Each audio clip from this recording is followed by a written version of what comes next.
अस्सलाम वालेकुम प्यारे बच्चों। Class 7 subject Kashmiri, lesson number 4 Ladakh पेट चिट्ठी। रात पो अड़हना आज करो ब्रोह शाय गंपा। आज पान शाय गंपा।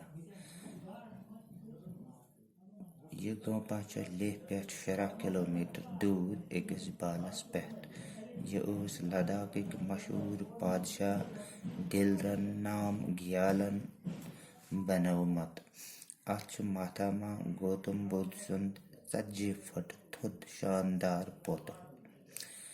अत पोतलस कल 8 फुट खुल। यह पोतल लोह तो त्राम रलवित बनावन आमुत। पेट मुट सन खस करित। अत पे चांद हंद तह खारन आमत तो पत सारसे पोतलस मुट सन खर करन आमुत। पोतलस ताजस पे देवताहन तो देवन हंद तस्वीर खनित। शाय जाय अख मर मज मस्जिद ते यथ मुतालिक वन यह हजरत अमीर कबीर मीर सैद अली हमदान सबन बनोमत।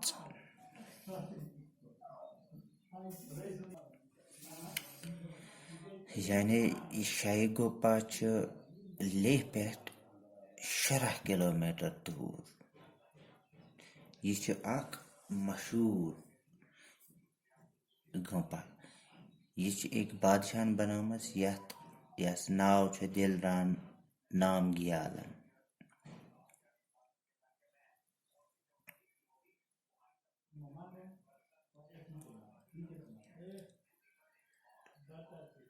अत पोतलस 8 फुट खुल।